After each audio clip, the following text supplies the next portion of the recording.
Okay, so this is a unboxing and sort of first impressions of the, let's see if I can get it in camera here, Bauer & Wilkins PX7 noise canceling headphones. So let me open these guys up. These just arrived, so they're still in their sealed package here. Just do a little...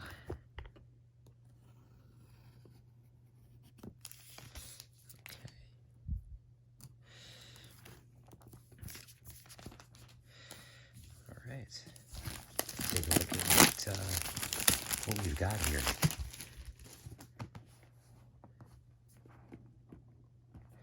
They've got that kind of iPhone box type of opening where it sort of slides upward very slowly. Try to encourage it a little bit, but yeah, that's a slow moving open right there. Okay, let's see if we can, there we go. All right, interesting that it's sort of just, the case just kind of bounces around in here. There's no additional padding. Some instructions at the bottom here. See if there's anything else underneath this guy. Ah, yeah, there are little booklets, it looks like, right here. Cool. Just gonna put this back in. Put these back in, and let's see what it says here. I'll put these down. This is looking like it is a little upward there. This looks like it's some basic instructions for how to enable pairing mode with your phone. Okay, set that aside there. You see my toy boxes in the background. All right, so it looks like they're already in this sort of charcoal gray type of case, kind of a brushed looking case. It's definitely pretty firm, very solid actually. It feels more solid than even some of the other sort of soft, like hard cases that I've seen. And there they are. Now these are the space gray color. Wow, they definitely make a nice sort of presentation. They feel pretty light in the hand. I was expecting them to be a little heavier. Very thick pad up here. Like this whole sort of headband is very thick. Very nice looking. They're definitely not like an all black design. This material here is sort of a slightly lighter shade. So it's like a charcoal gray mixed with black. And it's interesting, they actually seem to rotate almost both ways. So you can see they rotate, so this would be the on position. They rotate this way for storage, but they also rotate not entirely outward, but enough that you could probably comfortably put this around your neck. So this is the right ear cup. Looks like they're meant to be sort of in this way, but they rotate enough that they still would sit against your chest if you had this around your neck. Very nice. It's hard to see the texture in my lighting here. I probably should throw more light on this situation, but it's an interesting material, these arms here. This is like sort of a metal plate. Okay, your right and your left. Nice sort of padded material up here, and then this does not feel like real leather. This has got to be like a protein leather. Same with the pads here. It's the same material here underneath the headband as it is here on the ear pads. So I'm going to try these on, pair them up, and give you some first impressions here. Let's also just take a quick look at some of the other stuff that comes in the box.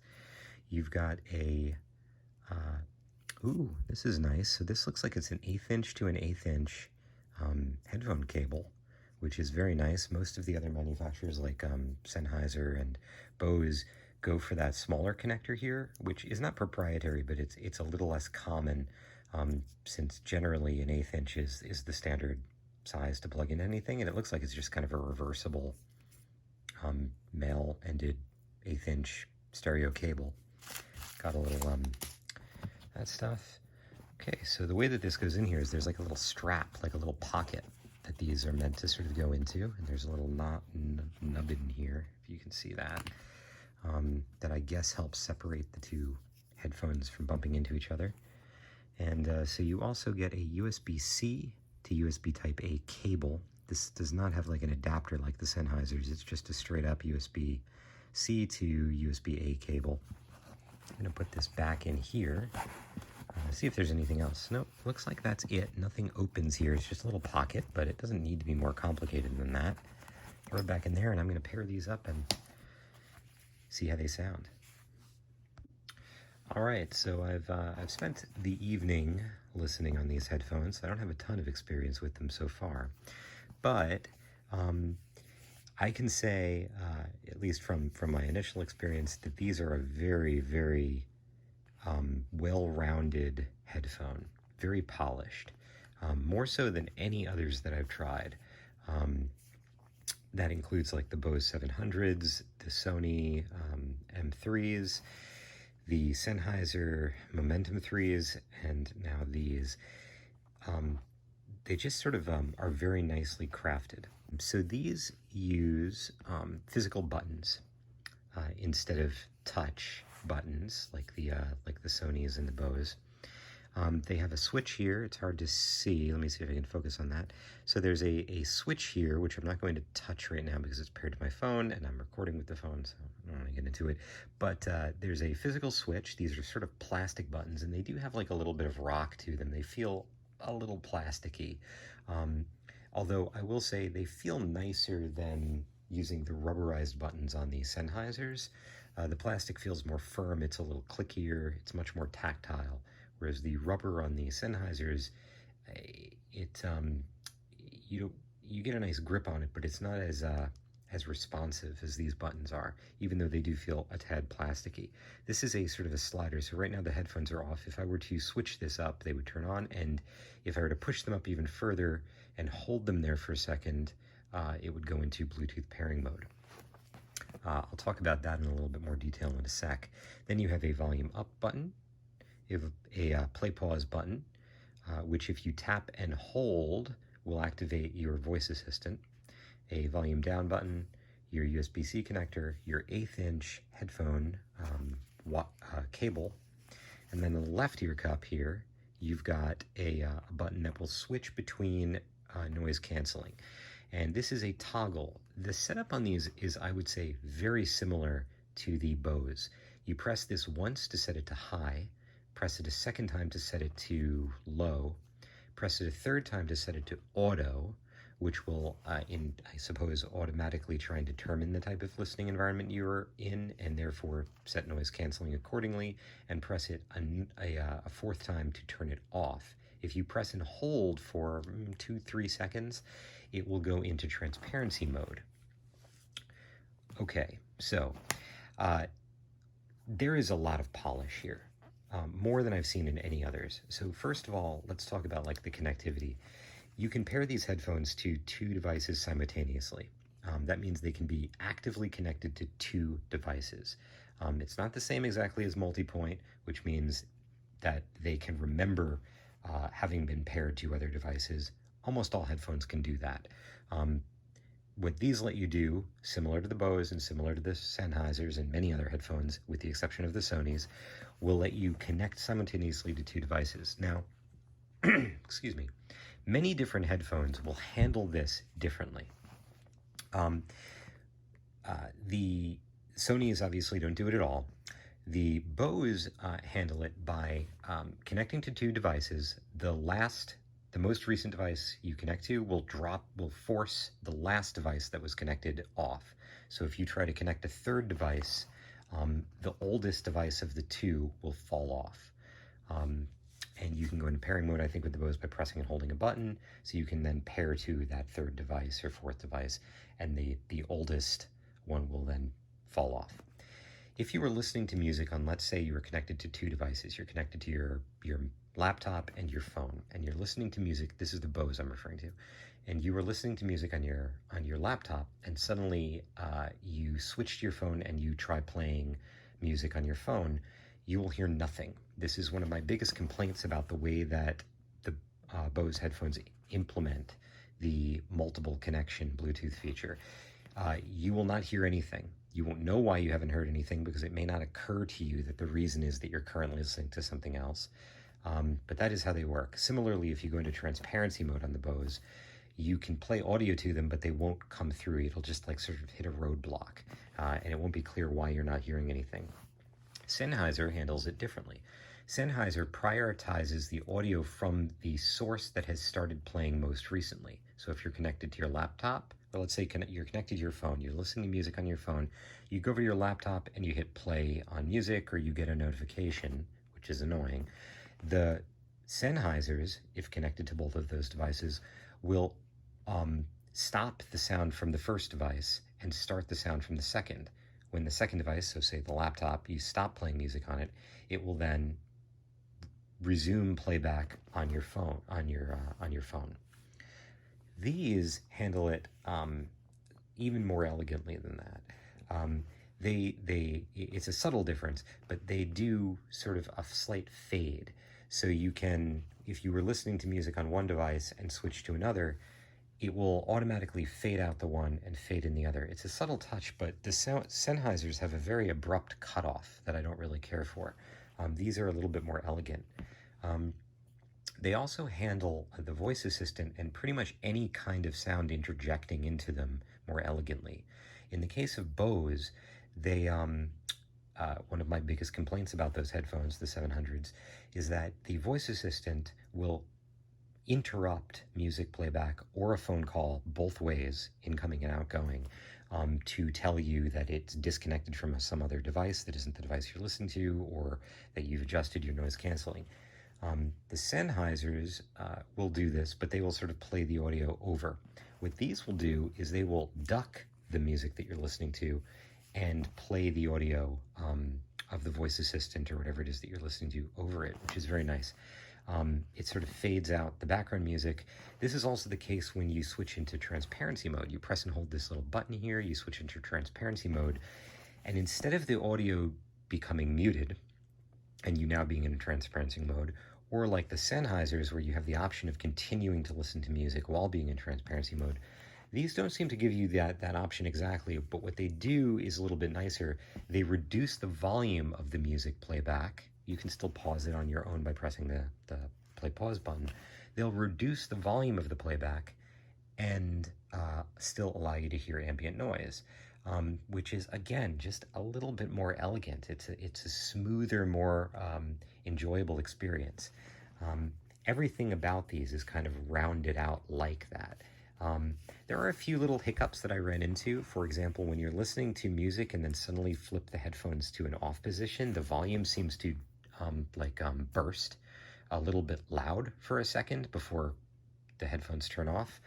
The firmware on these is version 1.0, as I can see from the app on my phone. I'm kind of expecting that that's something that they'll be able to address over time. Who knows?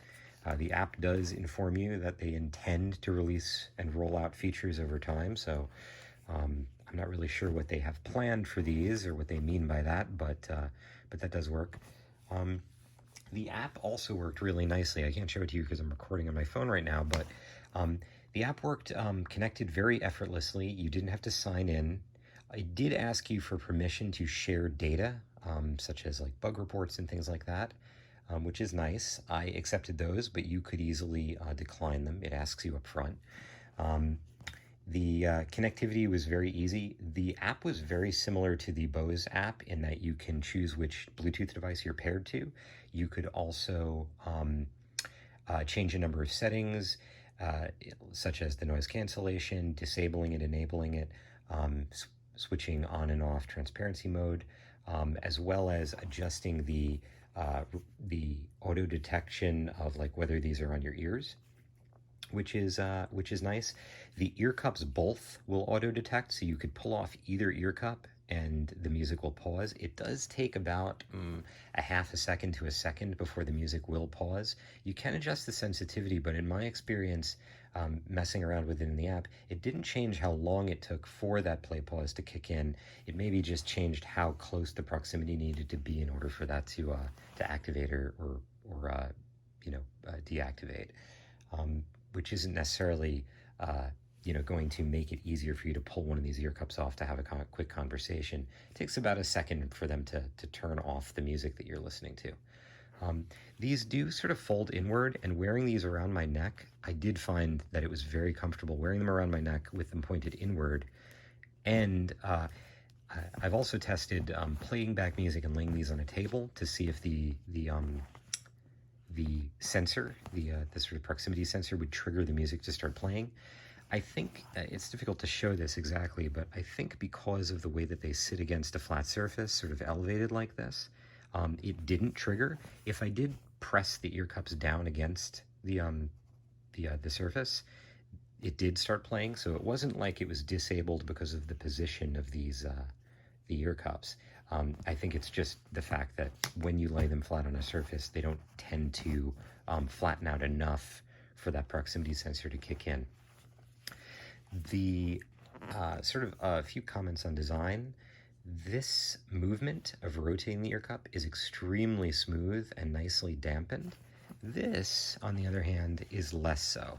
It does have a little bit of dampening to it, but it doesn't feel great. There's also no clicks here, so it's a you're going to sort of put it on and have to mess around with it, possibly. I'm just going to grab the case that it comes with and try popping them in here. So right now these are kind of approximately sized for my head. One of the issues that people had complained about with the Bose is that you couldn't put them in the case while they were sized.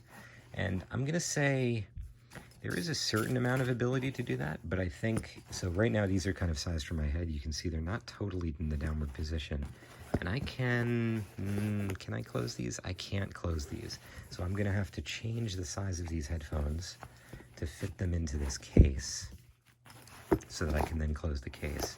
So similar issue to the Bose, not really a correction there. These do feel more well built than the Bose. Bose felt very plasticky. These feel very robust. These do not feel like they are going to break. They're not as sort of overbuilt as the Sennheiser Momentum 3s, which feel like sort of like tanks. I don't really mind carrying those around in my bag without a case. They feel very capable of handling anything. These are a little bit more elegant. I could see the sort of fabric on here getting torn up by rubbing against something the wrong way. But in general, these do feel a little bit more substantial than the Bose or the Sonys.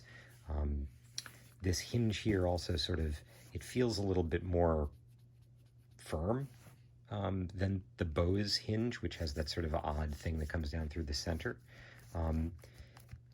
I mean, if you were to twist this at this point, you know, too far, I imagine it would break. But this does feel strong. Like I'm putting some pressure on it here, not trying to break them, but it doesn't feel like I'd have to use some deliberate force here to really do any damage here. The headphones also sort of flex nicely. They're just really, really nice. Very comfortable. They sit comfortably. They have a little bit more clamping force than I would like, but it is not uncomfortable.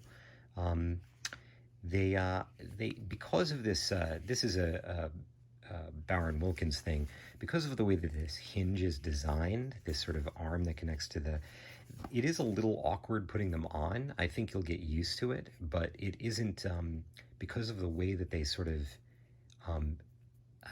angle as you turn them, as you twist these. It is a little bit strange putting them on. Like it feels like you have to angle them a little bit oddly. Because of the way that this works, but you get used to it pretty quickly. It's just not entirely standard if you're looking at something like the Sennheisers, which you just kind of pop over your head and don't have to think about. With these, you do feel like you have to sort of angle them in a certain way, and it doesn't always feel like you're moving them in the correct way as you're putting them on your head. It's a super minor gripe. Sound quality wise, I don't want to say too much here. I think in general, these sound very clear. They have a lot of low frequency extension. You do get a lot of sort of impact in the low frequency range. They are less, and I'm not going to call the Bose tinny. I don't think that's fair, but these feel a little bit smoother. Bose, somewhere around the vocal range, like that sort of high, mid range, have a tendency of sounding a little bit elevated, and it brings the vocal forward a little bit too much, in my opinion, such that it feels artificial. I didn't get that sensation listening to music with these. However, compared to the Sennheisers, these do not have as much emotion to them. The Sennheisers have a lot of low frequency air to the sound. It's as if everything that's normally inaudible in a headphone is boosted heavily to the point where you can hear it, and you really get a lot of like feeling from those headphones. Without them being overly bassy. They're very nice, the sound on the Sennheisers, I think. These also sound very nice, but they're a bit more harsh. I found, even listening to video, like on YouTube, I had to adjust the volume quite a bit because I would frequently find that they were uncomfortably loud when listening to certain things. Certain frequencies would kick in and I would feel like I had to drop the volume down slightly, which I have never felt like was the case with the Sennheisers, or the Bose for that matter. Ultimately, these are a very, very nice headphone. They're very well rounded. They have all of the features that a headphone of this type could hope for right now. I'm in a quiet room listening to them in the evening. I can't really say much for the noise canceling, except I did turn on a fan just to get a sense of it. If I had to make a snap judgment about it, I would say these are clearly not as good at noise canceling as the Bose or the Sonys. Those are significantly better. They are probably a touch better than the Sennheisers, but it's hard to really say for sure given the listening environment that I'm in. They seemed about the same. The room sort of got to a similarly quiet level, but it is not noisy here. I plan to test these at work in an open office setting and see how it goes there. But ultimately, these are really very nice. They sort of have the best of all of the features. Really nice sound, really good punchy low frequency sound, which is something that I enjoy. I'm not a audiophile. I'm not terribly obsessed with complete accuracy. I do appreciate accuracy, but I also want to enjoy what I'm listening to, and not necessarily have to be critical of it. And these sort of accomplish both of those things. They have a lot of nice, they sound really good. They're clear, very detailed sound. But I would say my personal preference emotionally right now between these and the Sennheisers would be to choose the Sennheisers. I think the sound on them is just really special, whereas these sound sort of like a midpoint between the Bose and the Sonys, with a little bit more low frequency extension into the sort of range that I've been enjoying from the Sennheisers, making these a really nicely well-rounded headphone. They have all of the features. They're really nicely built, very high quality. These are $400, and I have to say, I mean, the first headphones that I came across in this sort of space, I think that a lot of people did, are the Bose 700s, which were $400, and I think people were disappointed at what that product offered for that price. I think these are much closer to living up to that price point. The one disappointment there would probably be for some people that this isn't real leather. For a $400 price, you'd expect maybe leather, but there's advantages to this kind of pleather that these are made of as well that tends to last a little bit longer. I think it can be more comfortable in some ways. The Sennheisers have a lot of surface area, so they really feel like you're wearing a big apparatus. These feel very comfortable on the head. I'm all over the place now. So anyway, that is my first impressions of the Bauer & Wilkins PX7s. This is a really nice headphone. I think it's at least from first impressions, I'm very impressed even for the price. And this is a nice case. I think it's one of the nicest of the cases that I've seen for these types of headphones. This is a nice package. So, and by the way, if this is one of my first videos, if not my first video, I have recorded a video for the Bose 700s. Although I haven't edited it yet, so this might make it out first. I'm not really sure. If you like these videos and you want to see more like them, please like, subscribe, comment, ask for more. We'll see how this goes. Maybe I'll make some more of these if I get more interest.